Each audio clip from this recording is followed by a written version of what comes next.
శివపార్వతుల సంతానమంటే మనకు వెంటనే గుర్తుకు వచ్చేది వినాయకుడు మరియు కుమారస్వామి. కానీ శివునికి కుమార్తెలు కూడా ఉన్నారని మీకు తెలుసా? ఓం నమ శివాయ. శివపార్వతులకి కూతుర్లున్నారండి. ఒకరేమో అశోక సుందరి. ఈ స్టోరీ చాలా బాగుంటుందండి. ఏంటంటే శివుడు మరియు పార్వతీదేవి కైలాసంలో ఎంతో సంతోషంగా ఉంటారు. ఒకరోజు పార్వతీదేవికి చాలా ఒంటరితనం అనిపిస్తుంది. ఆ ఒంటరితనాన్ని పోగొట్టడానికి శివుడు నందనవనానికి తీసుకెళ్తాడు.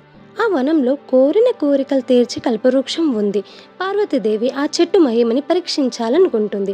తన మనసులోని కోరికను చెట్టుకు విన్నవిస్తూ, నాకు తోడుగా ఉండేందుకు చూడగానే మనసులోని శోకాన్ని పోగొట్టు అందమైన కుమార్తె కావాలి అని కోరుకుంటుంది. పార్వతీదేవి కోరుకున్న వెంటనే ఆ కల్పవృక్షం నుండి ఒక పరమ సుందరమైన బాలిక జన్మిస్తుంది. తనే అశోక సుందరి. మీకు అనిపిస్తుంది కదా ఆ చెట్టు ఉంటే బాగుండని? ఓకే.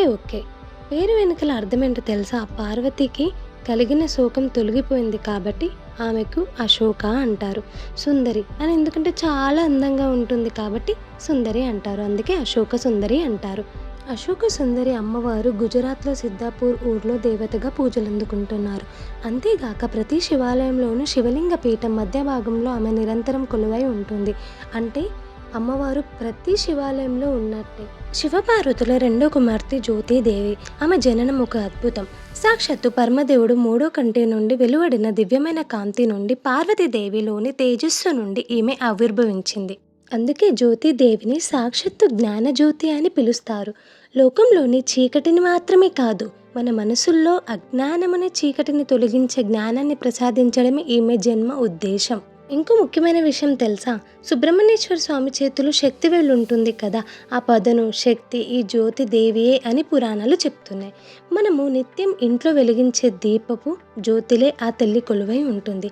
అందుకే దీపం వెలిగించినప్పుడు ఒక మనసులో తెలియని ఒక ప్రశాంతత, భక్తి కలుగుతాయి. రూపం లేని కాంతికి రూపమే ఈ జ్యోతిదేవి. ఇంకొకరు మానసాదేవి. చాలామందికి తెలియని రహస్యం ఏమిటంటే మానసాదేవి పార్వతీదేవి గర్భం నుండి జన్మించలేదు. పరమశివుడు ఒకసారి లోతైన ధ్యానంలో ఉన్నప్పుడు ఆయన మనసులో నుంచి ఒక పవిత్రమైన సంకల్పం నుండి ఒక దివ్య కాంతి ఉద్భవించింది. ఆ కాంతి ఒక సరస్సులోని పద్మంపై పడగానే ఒక సుందరమైన కన్యగా ఆవిర్భవించింది. శివుని మనసు నుండి పుట్టింది కాబట్టి ఈమెకి మానసాదేవి అని పేరు వచ్చింది. మానసాదేవి అమ్మవారు సర్పరాజు వాసుకి సోదరి, ఇంకా నాగులోకానికి రాణిగా పురాణాలు కీర్తిస్తున్నాయి.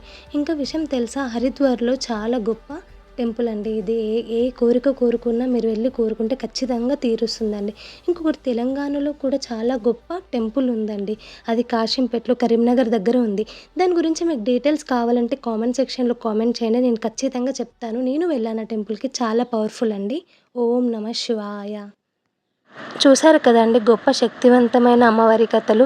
ఈ వీడియో మీకు నచ్చినట్టయితే please like, share and subscribe to our channel. మీ ఒక్కరి సబ్స్క్రిప్షన్ మాకు ఎంతో విలువైనది. Thank you for watching the video. ఓం నమ శివాయ.